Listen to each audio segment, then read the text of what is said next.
So because of productionism and the whole focus on the production of food, when we think of food jobs, this is what we think of is farming, processing, and food preparation. And that is a big whack of jobs. And if you look at it seriously, the agricultural ministry here prepared a list of foods that have gone up and down in demand. And if you look at this list seriously, you can see how we can really move it to establish food as a growing sector of employment. So for example, I don't know the figures in Alberta, but in Ontario, craft beer is 2% of beer sales, and it is 20% of beer employment. 10 times its percentage of market share. So we got to get this province on craft beer. And I talked to you a bit about pulses. Take the pulse of this province and ramp it up. Eggs were down 4.6%. Now, eggs have now been, the way they're seen by nutritionists has now been totally, they've flipped out of their anti-fat thing. It's a good food, it's a low-cost food, and it's a food that can be bought locally. Pork was down 21%. Unbelievable. And pork do not have to be fed genetically engineered corn. They can be fed food scraps. It can help us solve the food waste problem. Fish were down 3.7%. And fish can also support using compost and letting insects get at it, let the fish get at the insects. So we can take a look and say, well, how can we help to really boost the number of jobs in production? But the real area of job growth is not in direct production, but in indirect production. So it's, you know that food photography is considered to be the one area of more complexity than fashion photography. And there's more use of all the different ways of altering what a food looks like than there is altering how a typical male with a six-pack stomach or a typical woman is shaped. So photography, food photography is a huge potential. It's now becoming really important in schools, not just from the point of view of if a sound mind and a sound body, if you feed kids properly, their mind will be able to absorb things, but we're now talking about community engaged learning, even at universities, where students are given an opportunity to go to learn through food, and you can do the same in all levels. And you know, the Industrial Revolution of England, which is quite famous, usually is associated with iron, but actually it was mostly associated with dishware. So think of pottery, think of the kitchen, think of kitchen renovations as part of the food movement, because when we redesign kitchens around equality of men and women and of all family participating in it, we'll redesign the kitchens. We'll have a whole new way of doing kitchen renovations. So the whole broad area of food is rife with employment possibilities. You all know the food waste scene, and Alberta has been a real leader of this across the continent. Just so you have a sense of its scope in terms of its impact on global warming, because when food rots without access to oxygen, it produces methane, which is about 22 times more damaging to the environment than carbon dioxide. So if you listed the 3 countries, if food waste was a country, the worst country in terms of global warming emissions is China, second, US, third, the nation of food waste. We could make our contribution to global warming just by solving the problem of food waste. And you got the figure for the world, $750 billion. In Canada, it's $31 billion a year is what it costs us to handle the problem, to not solve the problem. So on the other side of it is, every element of that is a problem could be its opposite. We move not from -1 to 0, we move from -1 to +1. Because there can be jobs in all of that. Some of it can be sorting out the best for livestock. Some of it can be sorting out the not so good for compost. And some of it can be for producing energy. So that's the source. You don't have to grow corn to produce energy. You use food waste to produce energy. So we want to look upon this not as a problem, but as a solution, because we are, after all, solutionaries. Now, a lot of people in agriculture talk about value added. In my opinion, the value added is not turning whole grain into cereal. It is turning a street gang into a group of knowledgeable gardeners who are contributing to their community, or it is turning a person who is not healthy into a person who is healthy. That's where value added is in food. And it's direly needed now because of the rates of chronic disease, which in most provinces across the country are now eating up half of the budget.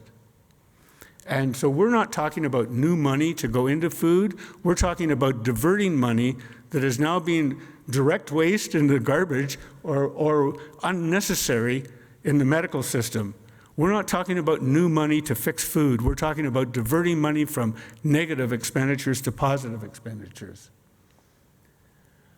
And so, like as the British would say, keep calm. Don't be disarmed by the president to the south. And, remember that without slagging any nation in particular,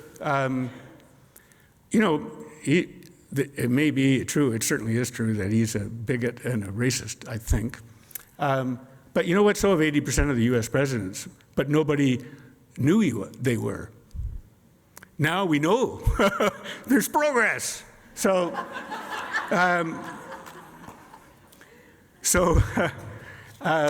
keep calm and be of good spirit and be strategic like the British were.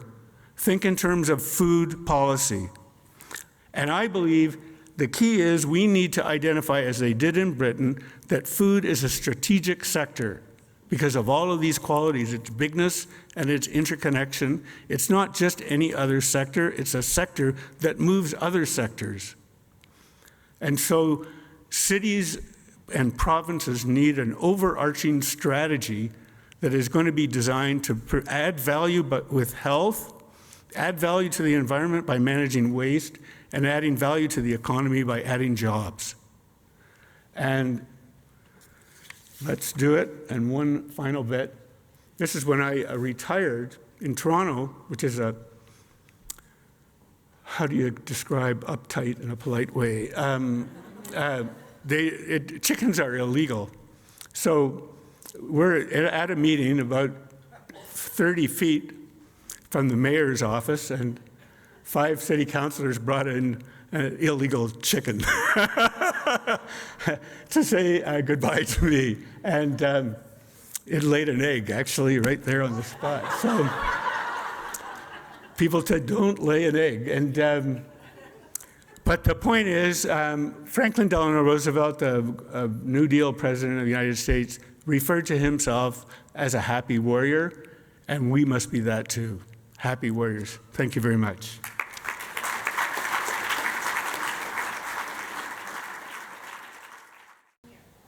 Can you comment a little bit on Foodland Ontario and what impact that's had on local food in Ontario? I think the marketing studies from Foodland Ontario indicate that 100% of the population knows about the Foodland Ontario ads. Good things grow in Ontario. Not that we buy them, but I think Foodland Ontario is an old-style government thinking. First of all, it's fundamentally a pass-through of $31 million from the Ministry of Agriculture to radio and television advertisers. There's virtually no support on the ground for it. They're not going around and educating supermarkets to, like if you go into the liquor store in Ontario, as soon as you go in on the right, at the right of everything when you enter any store, that's where your eye automatically goes. Okay, when you go into a supermarket, the fruit and vegetables are on the right. Why is that? It's saying to you, you are in a safe place, let down your guard and shop in the middle aisles where we make the money, right? When you go into a liquor store in Ontario, on the right, it's all Ontario product. So that's your first opportunity. And when you go into a convenience store, a corner store, or a smoke store, you get to buy Lotterio to gamble, right? So governments know what to do if they really want to promote something. They put it right there in front of you or on your right. But with food, they have a jingle on television, and they put no support on the street. And so I think I'm not against Foodland Ontario, but governments need to step it up quite a bit. And I would think the starting point is the 30% concept, which we could apply to a school snack program, to university purchasing, where there's the strongest support, and where you can start to work through the lessons of operationalizing it before you move it into other sectors. So I think that's where governments need to put their energy. The population already understands local. You got 100% of the population pretty well in Alberta is going to farmers markets. We don't need to promote the idea. We need to make it easier, more affordable, more accessible. So do we have a good Canadian cross-Canada food policy? And if we don't, what direction do you think we need to take? And also, if we need to bypass government on ground-up movements, where do you think we would best start with those? Okay, two really good questions. We have no food policy. There's only 3 countries in the world at most that have a food policy. Countries have an agricultural policy, or they have an energy policy, or a transportation policy, or an industrial strategy policy, but I think it's Wales, Scotland, and Finland have a food policy. So nobody has said, let's start somewhere different and then work back where there's this huge ripple effect and work from there. So we don't have a food policy, and Diana Bronson's going to be talking to you later about why that's such a critical issue, and I hope I've given some rationale to that as well. Then the question of who does what, could I maybe interpret your second question to be that? You know, I worked for a while in the cities of Turin and for a very short time in Milan about promoting the idea of a food council. And so I was giving a talk and I was explaining why anything to do with food has a big number. And I gave them this example that in Toronto, we throw out 1 million paper cups, coffee cups every day, which is like a huge swath of forest, right? When you start multiplying that out by 365. And so I just mentioned that, and then about 5 minutes later, somebody sticks up their hand and said, "Excuse me, did you say they throw out 1 million cups of paper cups a day?" I said, yes, and then I carried on, and about 5 minutes later, somebody else said, "What do you mean they throw out 1 million cups of paper a day?" They could not believe it, because in Italy, you don't drink coffee out of a paper cup while you're walking down the street with a chain to your wrist. You drink coffee in a coffee shop, and then the cup is returned and washed. And so, in other words, they don't have to have a policy. We have to have recyclable paper cups or some other incredibly complex thing to do. It's very hard to organize a paper cup that can be recycled and very expensive. They have a culture that you don't drink coffee out of a paper cup. And coffee is not a beverage, it's a flavor. You drink water and you drink it out of a renewable thermos. So, and so that taught me, in Europe they have a principle, it's called subsidiarity, which comes from the Catholic Church, which is when you try to figure out how do you solve a problem, you try to solve it as low as possible and as high as necessary. Okay, so how do you solve the paper cup problem? I would say as low as possible. And maybe as high as necessary is no more paper cups. And when you're trying to solve Medicare, well, you can't have a city be responsible for that, or an individual, or even a province. You need to have federal government. So you're trying to put that balance, and I would say we should, the general rule, when you follow, as we start to enter into the stage of the early majority, we're now talking about government, here's an unfortunate reality. It's hard for a government to introduce more than 3 new policies a year. So we got 28 policies. They don't know what the hell to do. They're going to give us 1 policy, right? Because they got other things to look at. So therefore, we better build up the list of things that we're going to handle through NGOs, advertising, culture, and that kind of thing.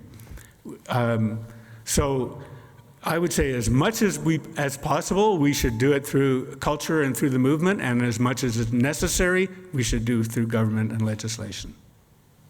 Wanda Lauren, I'm from Peace River, and actually I was going to say about Peace River, a recycling society wanted to have an eco-center built, and so we thought, well, we need a champion to go sit on town council.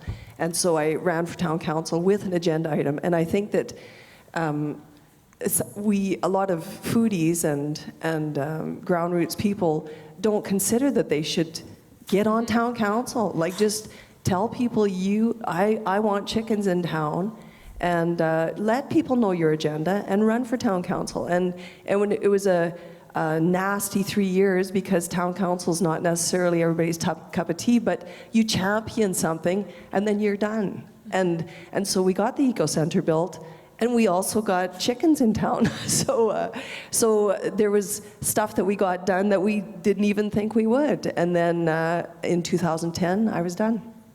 So I encourage people, run for town council and go in with an agenda and get it done. Nothing to squawk about there. So, yeah, I mean, I think my general view is people, you want to be happy doing this because it's a bit of a long haul. You don't want to be doing work that you don't like. So you pick your work according to your personality. If you like talking to people, you should be standing at a farmer's market stand. If you don't like talking to people, you shouldn't be at a farmer's market stand. So, but we do need people who want to be involved in the policy process through politics. And that is, we are weak. There are not other politicians that are going to take the food issue to the Board of Education or the City Council. We got to run, for sure. That's right. And we believe in local. Well, where does local begin? At local government. Right. And that's the area where the entrenched bureaucracy that is against dealing with food is weakest. So usually when you're trying to build a new movement, you go to the weak link. Yeah. And so there is nobody with a really solid vested interest that says, we have the Ministry of Agriculture, we're in charge of food, get out. Yeah. So it's a very productive area of activity. Thank you very much, Dr. Robert. I really, truly enjoy all the philosophical, historical aspect of the food that you brought into the picture. I think that's part of the mindfulness that is really missing, especially in the Western countries. But again, also in terms of the policy, I think I would like to kind of, challenge you with this issue that I think there are food policies where is really the real food is produced, like in villages, in the rural places. What happens though, you find those that actually are maintained and sustained in so many places in the world, within the grassroots, within the indigenous communities. What happens though, the corporates and the researchers, when they go there, just like pharmaceutical companies, they bring those, knowledge. When it comes to the urban, when it comes to the big picture, all of a sudden, the policy, the ethics, the spirituality, none of those comes to the play. That's where we actually, all of a sudden, we go wrong. I think I would like to see that, what's your stay on this one? Just to give you one example, you see all those colleges, hospitals opening up in Western countries in particular, all of a sudden, the immediate things goes in there, Tim Horton. You mentioned about that too. Mm-hmm. I think if you are trying to increase the hospital's revenues from treating diabetes, then Tim Hortons is an excellent idea. But if you are in the business of reducing disease, then it's not a good idea. But if I'm understanding your question properly, we should talk food policy, and Diana Bronson's going to talk about the importance of food policy, but really, I found fairly quickly in my job that food policy was what you wrote for something that would go in the city archives. Yeah. Food programs is what we need. A program is a policy with legs, with a budget and a person responsible and an action program. So what we want are programs. You can have all the policy you want that hospitals should be healthy, and they'll do that, and then they'll send their division in charge of procurement to Tim Hortons to get the Tim Hortons shop in. Yeah. You have to have a program that says we're in favor of 30% as a local and health producing for hospital purchases. And yet it has to be a program with a budget. And you know what, there are costs associated with the transition. They are all going to come back to society at large, and certainly to the province at large. Who's else is going to benefit from it? And the province should cover some of the costs. So my wife was responsible for an organization called Local Food Plus, which introduced local and sustainable food to the University of Toronto. And they started it off at 10% a year, okay, and then upped it at 5% a year and to see how far they could go. They're now at 30%. And they also kicked out Airmark and are running the whole program by themselves. And in the first several years of the program, they paid for it entirely out of reducing food waste. Wow. Yeah. Okay, the students were told this is local and sustainable food. They're paying a 10% premium to get local and sustainable food into the cafeteria. And you don't just get food and not eat it. Like, take as much food as you want, but don't take food you're not going to eat. And on that alone, it cost them, the whole program cost them nothing. So we need programs. So don't think don't be satisfied when they say we're going to have a policy. We want a program. And I believe in that, in the course of doing that, I mean, I think, in my opinion, the binary thing, we get caught up in that a bit too much. Small farms, medium-sized farms, big farms. We need small farms, medium-sized farms, and big-sized farms. Some crops are well-suited to production at different scales. And probably we need small companies, medium-sized companies, and big companies too.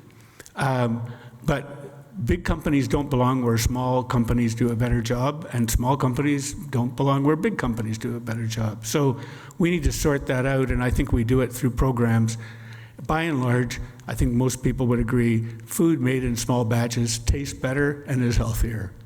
And it's really essentially, fundamentally, a small business, which even big businesses know. That's why they deal with it through franchises. So we just need to find a better way than franchises to keep the money and control in the community instead of in some place in Chicago. Wayne, I was just wondering what you think about agricultural land preserves. That was a topic of conversation last night for the panel. And Alberta doesn't have any policy in place. We're going back to the policy thing. Yet Ontario and BC and Quebec do. And it seems to me, we just started looking at policy around food policy in Alberta and comparing it to what's been done in BC. And there's a marked difference in terms of volume of policy between the two provinces. And it seems like maybe the common denominator is, or the lack of the common denominator is around agricultural land preserve. And I'm just wondering if you think that that is a critical foundation for a good food system. To be honest, I'm not, I don't feel comfortable answering that issue in detail, but I would say anybody thinking about the future of agriculture knows there is an age crisis in the agricultural profession. And So my favorite thing used to be to go to farm meetings because I enjoyed being at a meeting where I was the youngest person in the room. And and there's lots of young people want to be farmers, not necessarily for their whole life, not necessarily for the whole year, but they want to go into farming. And because a big part of the food movement is, I think, people want to do something now and see the results fairly soon. And be part of that positive experience, not some campaign that's going to be 25 years in the making. So agriculture, and they're also because they're surrounded by a plastic and artificial world, and agriculture is real. And so the government should be making it easy to get into that occupation, not making it impossible to get into that occupation because of the cost of land. So I would say, again, without, just as a bit of an idea for discussion, is we should turn those areas into condominiums, land condominiums, and allow people to farm on relatively small acreages and see what they can do. And if they can, I think a second thing is we could perhaps do with them is, you know, farmers can be very hard on the environment, but farmers can also be very good on the environment. They can actually, if I may be sacrilegious, do one better than nature. They can clean water more effectively than might be because you can deliberately plant crops with really deep roots. They can deliberately store more carbon underground than nature does by, again, you know, like a tall grass prairie is like virtually the equivalent to a tree in terms of how much carbon is stored underground. So instead of putting the money into carbon storage into some geotechnical engineering firm, why don't we put it into the hands of young farmers who are going to grow carbon underground? You know, it's like you may not have trouble with your first, or you may have trouble with your first wheat crop, but you won't have trouble with your first, you know, tall grass prairie crop. It'll grow pretty naturally. So, so we need to make it accessible to them and give them a first season's income while they're learning the tricks of the trade. That would be my sense of how to do it. My name is Diana Bronson. I'm with Food Secure Canada, and I come here today from Montreal. So greetings, everyone from Quebec. It's so wonderful to be here. Alberta Food Matters is a member of Food Secure Canada, as I hope many of you are. Thanks, Wayne, for a great talk, as usual.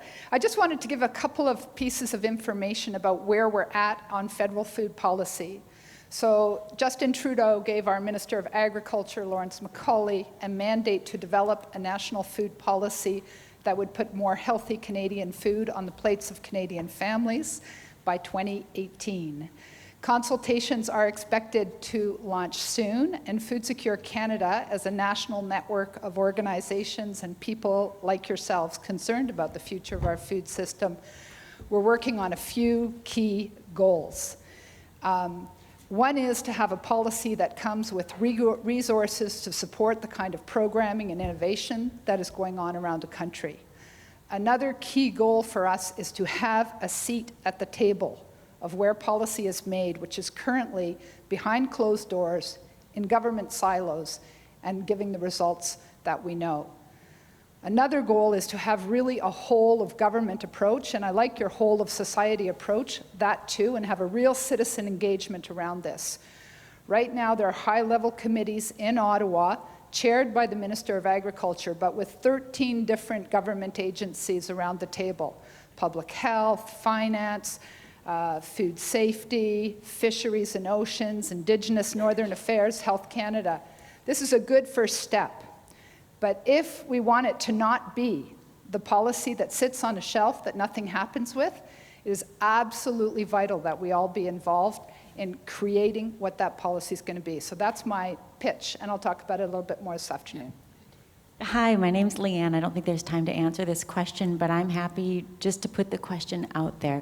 So far the talk and last night has been focused around policy, which is really important. But I think we all agree that another really important aspect of transforming our food system is community mobilization.